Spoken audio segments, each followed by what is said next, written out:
From Kern Government Television, welcome to this week's Kern County Board of Supervisors meeting. Originating from the Kern County Administrative Center, located at 1115 Truxtun Avenue in Bakersfield, California. Grounded in ideas, energy, and innovation, Kern County's vision is to be a driving force for the world's 5th largest economy, and our mission is to exceed expectations of the communities we serve, changing the way they feel about government, those who manage it, and the services it provides. Today's Board of Supervisors meeting will convene momentarily.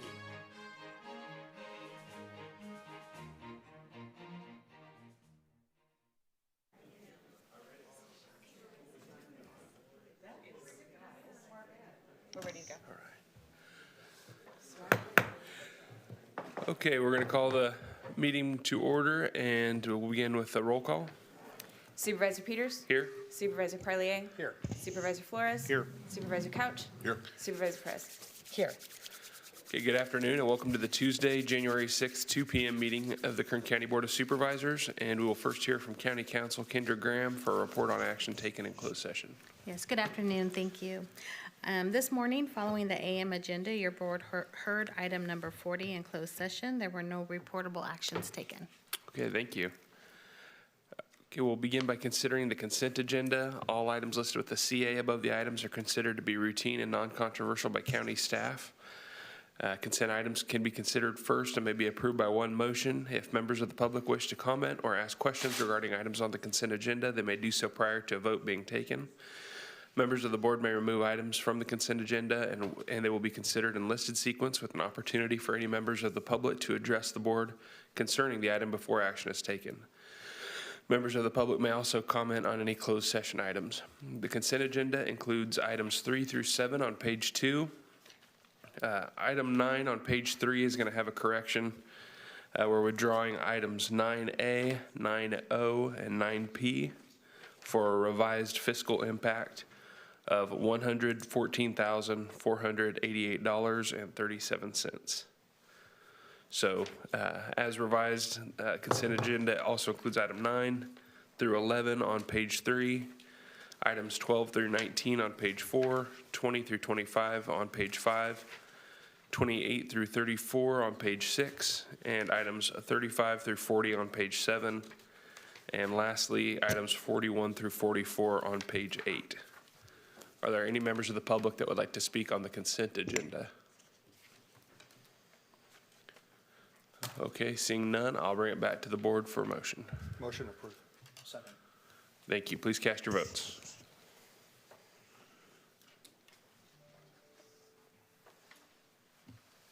Second?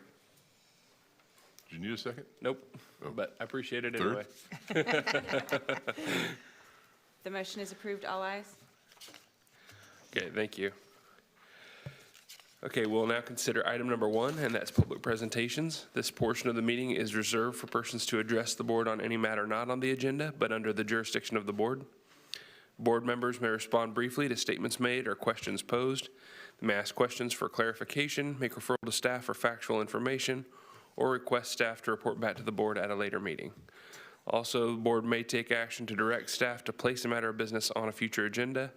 Speakers are limited to 2 minutes. Please state and spell your name before making your presentation. Any members of the public?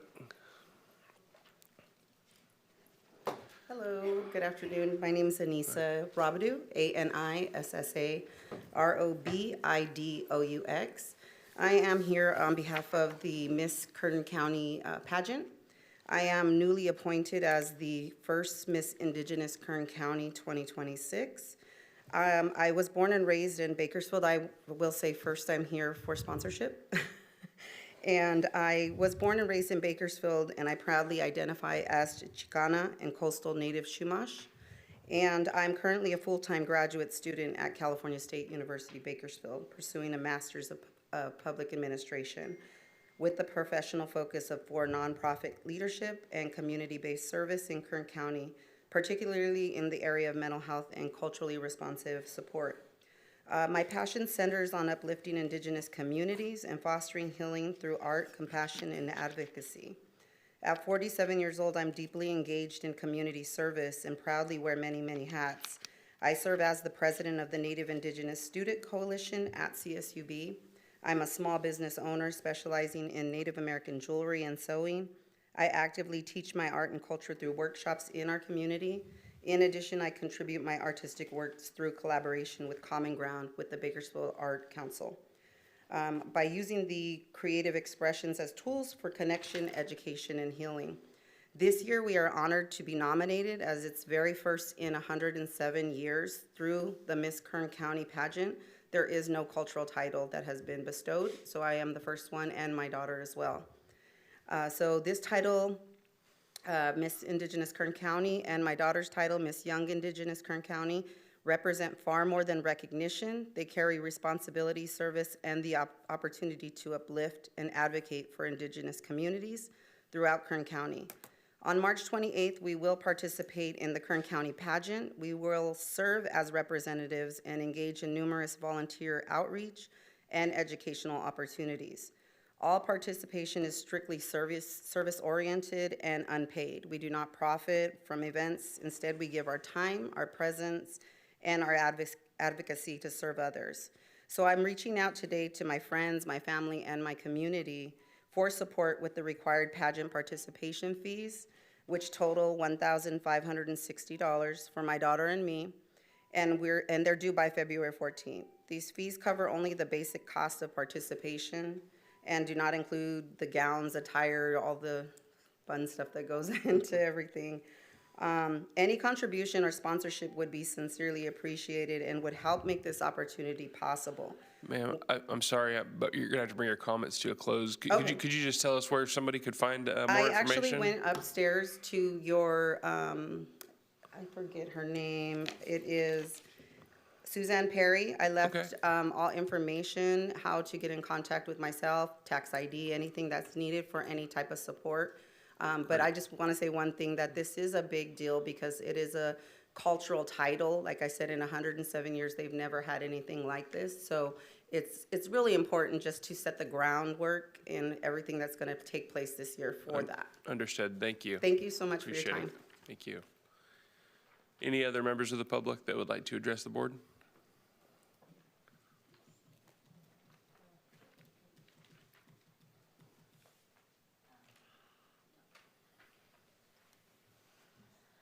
Good afternoon.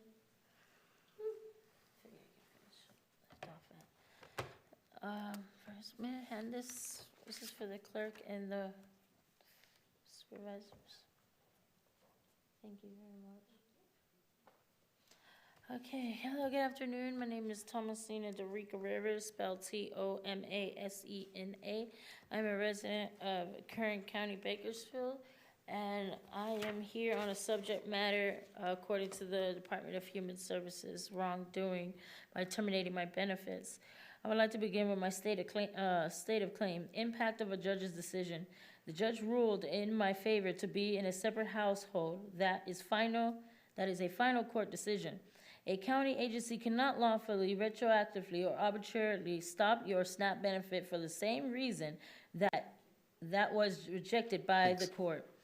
Because doing so is violation of my due process rights and potential federal and state SNAP regulation. SNAP rules require a separate determination. The county cannot simply mirror CalWorks' decision without reviewing your SNAP eligibility under those rules. Let me flip her around here. Again, facts and findings of the noncompliance by the Kern County Appeals to a final binding decision so ordered October 2nd, 2018. The county cannot simply ignore administrative law judge's ruling that you are a separate household and then terminate your CalFresh benefits. The ALJ's decision is binding and must be implemented by county. Here's the breakdown of why of this case. Binding decision. In California, a ALJ's decision from the state fair hearing is binding on the county's agency. When an ALJ rules in your favor, the county is generally required to comply with that decision. Implementation time frame. The county has a limited time to implement the ALJ's decision.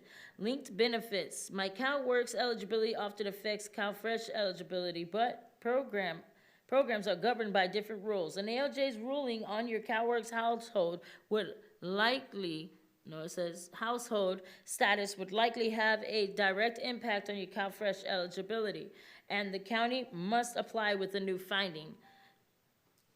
Thank you very much. You guys have a great day. Thank you, you too. I would ask county council, I know that there's, privacy things that we can't discuss, but was there any comment that you can provide that as far as some of the claims that were made? Right. Supervisor or Chairman Peters, at this point in time, it's probably best not to make comments. She's threatened litigation against the county on more than one occasion.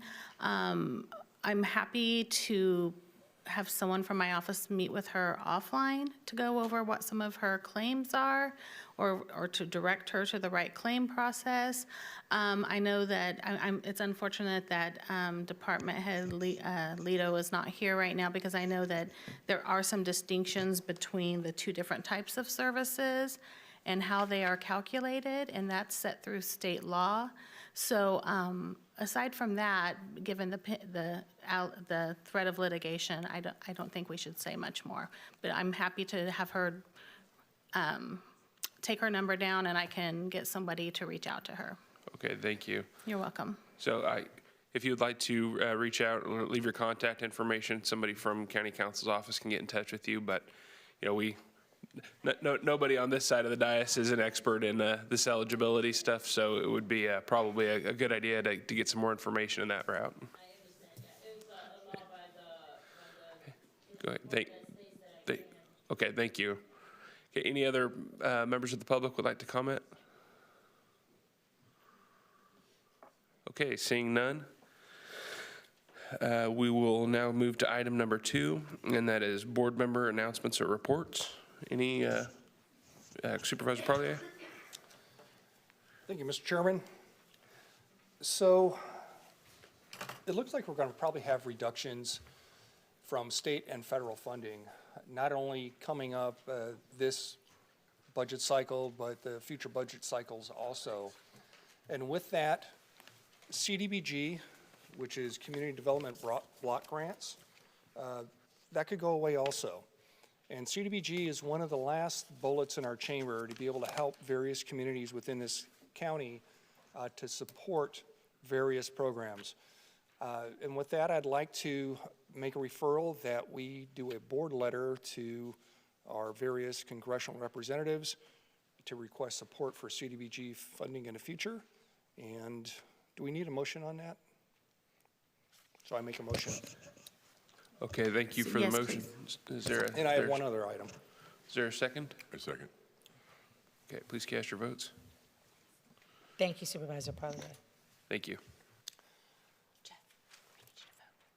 So there's been some issues with one business within my jurisdiction, but really affects the whole county, and that's U.S. Borax Rio Tinto. Just a wonderful facility. It's been around for over 100 years, supporting our county and providing borites for a host of different applications, including electronics. And a lot of this product goes overseas. And anyway, there's been an effect with some changes in federal law with U.S. Borax that hasn't necessarily helped them. And I'd like to make a referral to the Legislative Program Committee that they look at some areas maybe for another board letter, or in consultation with our lobbyist or county personnel legislatively, that maybe we could assist in that area too. And a motion if one's needed. I appreciate it.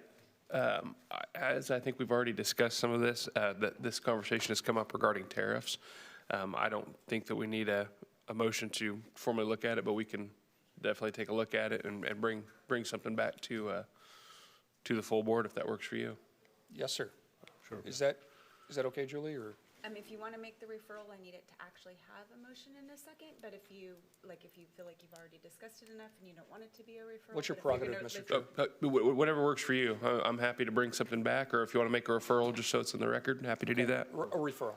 Okay, Perfect. so Yeah. I just need a Motion. second on- Second, yeah, I appreciate that. I'd like to formalize that as either course we would do it due diligence, but I think a referral would be welcomed.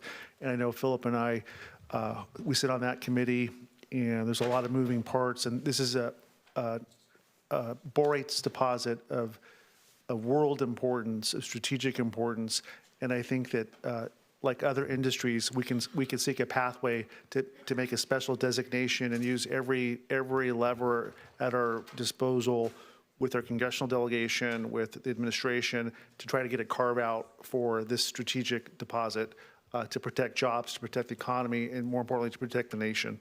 Thank you, Supervisor. Thank you. Well said. Well, thank you, and thank you for bringing that up, Supervisor Parley. So we have a motion and a second. If the board would please cast your votes.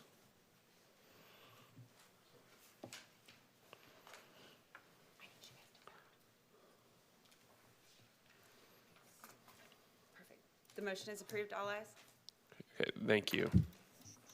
Any other announcements or reports from the board? Okay, seeing none, we will go to item number 8, and that is a public hearing on a proposed increase in assessments of County Service Area 30 for streetlight service charges for fiscal year 2025, excuse me, 2026, and Public Works will be conducting that presentation.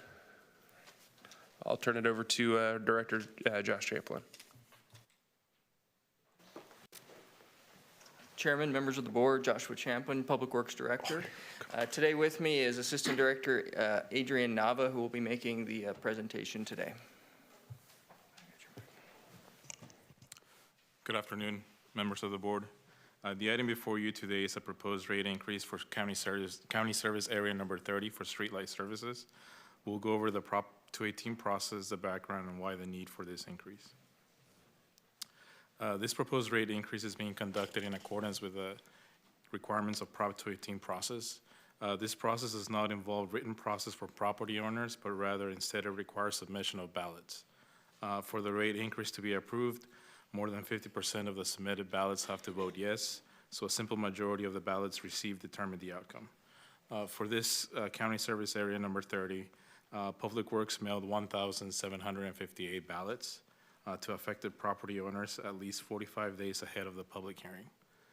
Each ballot included details about the proposed flat fee for streetlight services, instructions on how to vote, and the method on which the ballots may be returned, either by mailed or delivered in person by the stated deadline of today.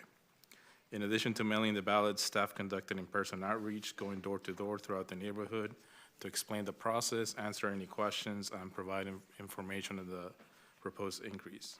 Staff also conducted a public information meeting, and no members from the public attended that meeting. So CSA 30 is an incorporated residential neighborhood made up of 1,758 single-family residences, and is located in the Green Acres area by Rosedale Highway from approximately Allen Road to Callaway Drive.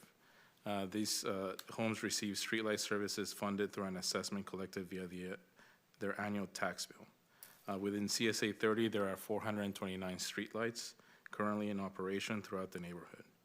However, over the last decade, PG&E's costs have increased dramatically and the current revenue now is no longer enough to cover those services.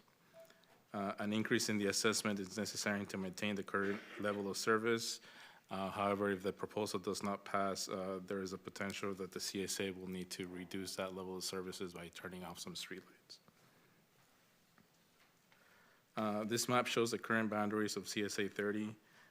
It shows it's in the Green Acres area by Rosedale Highway from Allen Road to Callaway Drive.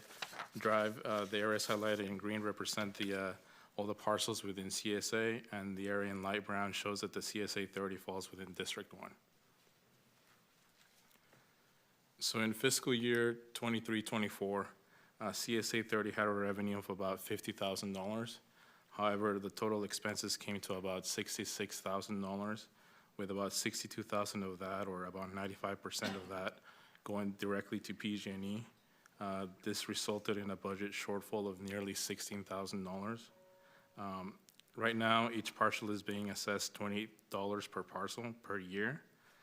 And per the engineer's report that was prepared by staff, The proposed new rate is $47 per year per parcel, an increase of $19 annually. This small adjustment will increase the revenue by $33,000, and it will help close the budget gap and avoid any disruption to service. That concludes my presentation.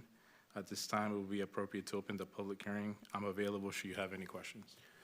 Okay, thank you, sir. So this is the time and place for a public hearing and to tabulate the ballots, considering an increase in the assessment for CSA number 30 for fiscal year 2026-2027.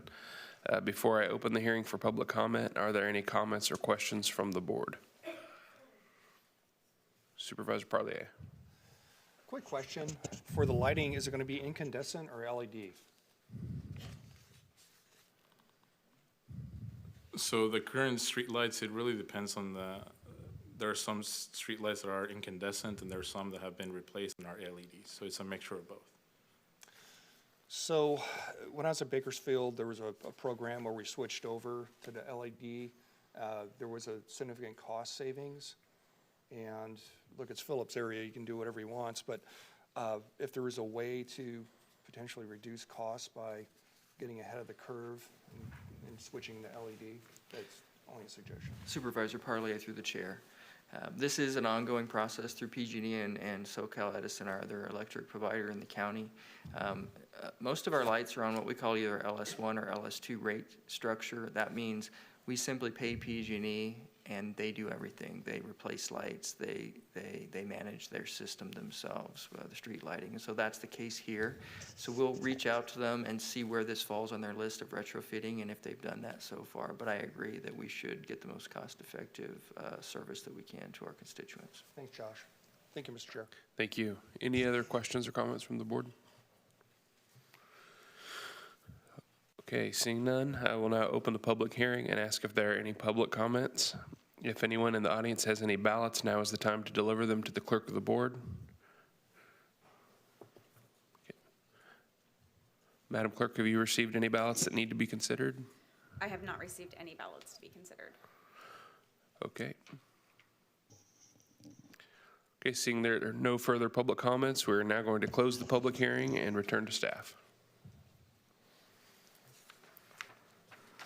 So out of the 1,758 ballots mailed out, the department received a total of 402 ballots. 166 in favor and 236 were opposed. So a majority of the ballots were returned in opposition of the increase. Therefore, it is staff's recommendation that your board receive and file this report and no increase will be assessed. Okay, I will, as this is a District 1 item, I will make a motion on staff's recommendation. Second. Thank you. Please Second. cast your votes. The motion is approved, all ayes. Okay, well, thank you for bringing that forward. Our next item is number 26 under the CAO's office. Proposed salary for Director of Planning and Natural Resources Craig Murphy at step 6, salary range 83.6, and biweekly auto allowance retroactive to December 27th, 2025. Thank you, Mr. Wiebe. Chairman, members of the board. Good afternoon. I'm Jason Wiebe of the County Administrative Office. With your indulgence, Chairman, I would like to report on items 26 and 27 concurrently, and then you'll vote on those two things separately.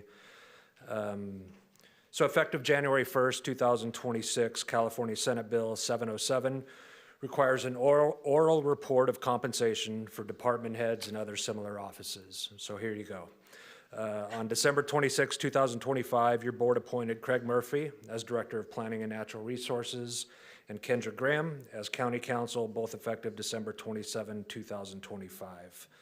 The items before you propose that Mr. Murphy will be paid at step 6 of the county's 10-step salary range, which is 83.6 for Director of Planning and Natural Resources, which equates to a base biweekly pay of $7,507.27, along with Kern Flex benefits and the department head biweekly auto allowance of $275.52. And Ms. Graham to be paid at step 4 of the county's 10-step salary range of 88.6 for a base biweekly pay of $9,259.45, also with Kern Flex and auto allowance. The recommended action is for your board to approve the salary step and department head auto allowance for both Mr. Murphy and Ms. Graham. And I'm happy to answer any questions. Thank you, Mr. Wiebe. Any questions or comments from the board? Okay, seeing none, are there any comments from the public? Okay, seeing none, I'll bring it back for a motion. Motion on staff recommendation? On 26. Thank you. And this is on item 26, correct? Correct. Okay, we have a motion and a second. Please cast your votes. The motion is approved. All ayes. Thank you. And is there a motion on item 27? Similar motion on item 27. Thank you. Is there a second? Second. Please cast your votes.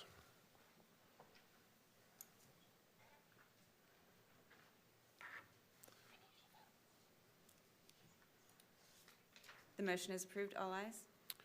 Okay, thank you. Having no additional items to consider, I will entertain a motion to adjourn to Tuesday, January 27th at 9 a.m. Without objection, we're adjourned.